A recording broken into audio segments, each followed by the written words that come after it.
आज हम पढ़ेंगे अध्याय 16वें का 7वां श्लोक।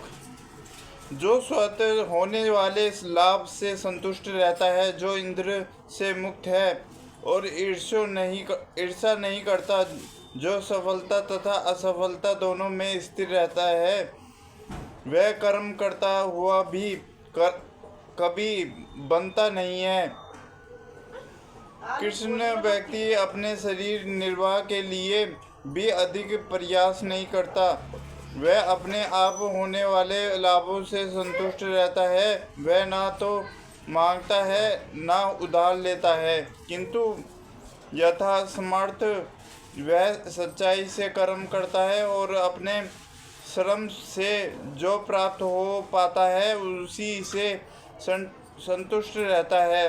अतः वह अपनी जीविका के विषय में स्वतंत्र रहता है। वह अन्य किसी की सेवा करके कृष्ण संबंधित अपनी सेवा में विद्यक नहीं आने देता, किंतु भगवान की सेवा के लिए वह सांस की द्वैता के विचलित हुए बिना कोई भी कर्म कर सकता है। संसार की यह द्वैता गर्मी सर्दी अथवा सुख दुख के रूप में अनुभव की जाती है। कृष्ण व्यक्ति द्वैता से परे रहता है, क्योंकि कृष्ण को प्रसन्न करने के लिए वह कोई भी कर्म करते में झिझकता नहीं। अतः वह सफलता तथा असफलता दोनों में ही समभाव रखता है। यह लक्षण नहीं दिखते तब कोई दिव्य ज्ञान में पूर्णतः स्थिर हो। जो पुरुष प्रकृति के गुणों के प्रति अनासक्त है और जो दिव्य ज्ञान में पूर्णतः स्थित है, उसके सारे कर्म ब्रह्मा में लीन हो जाते हैं।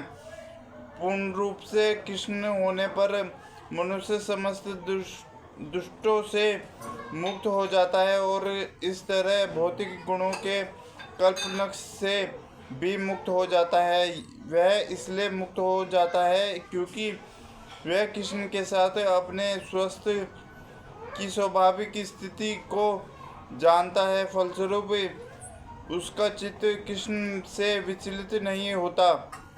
अतएव वह जो कुछ भी करता है वह आदि विष्णु कृष्ण के लिए होता है। अतः उसका सारा कर्म यज्ञ रूप होता है, क्योंकि यज्ञ का उद्देश्य परम पुरुष विष्णु अर्थात कृष्ण को प्रसन्न करना है। ऐसे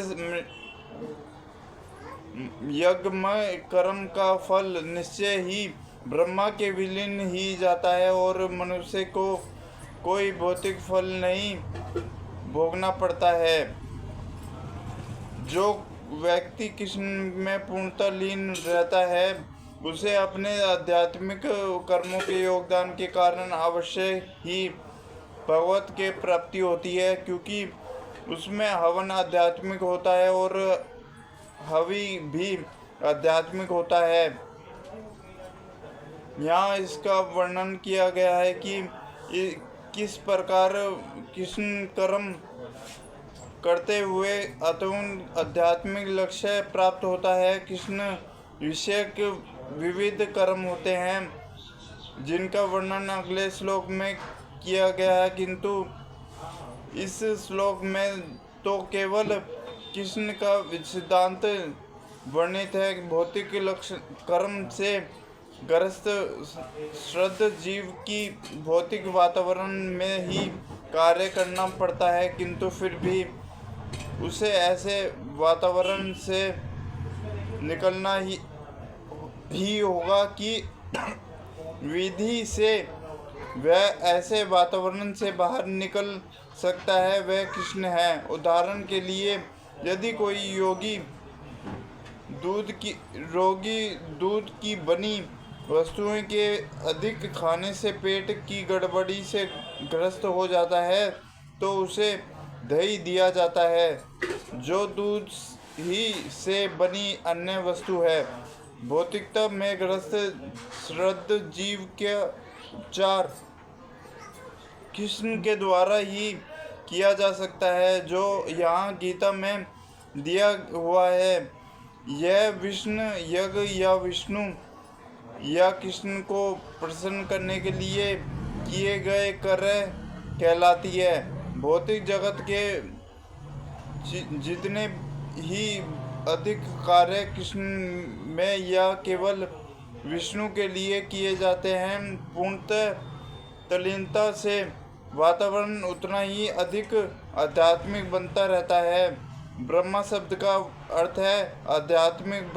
भगवान आध्यात्मिक हैं और उनके दिव्य शरीर की किरणों ब्रह्म ज्योति कहलाती, यही उनका आध्यात्मिक तेज है। प्रत्येक वस्तु इसी ब्रह्म ज्योति में स्थित रहती है, किंतु यह ज्योति माया या इंद्र तृप्त द्वारा आच्छादित हो जाती है, तो यह भौतिक ज्योति कहलाती है। यह भौतिक आवरण कृष्ण द्वारा तुरंत हटाया जा सकता है, अतएव कृष्ण के लिए अर्पित हुए कृष्ण हवन होता है तथा फल ये सब मिलकर ब्रह्म या परम सत्य है। माया द्वारा आच्छादित परम सत्य पदार्थ कहलाता है। जब यहाँ पदार्थ परम सत्य है के निमित्त प्रयुक्त होता है, तो इसमें फिर से आध्यात्मिक गुण आ जाता है। कृष्ण मोहन जनित चेतना को ब्रह्मा या परमेश्वर मुख करने के लिए विधि है।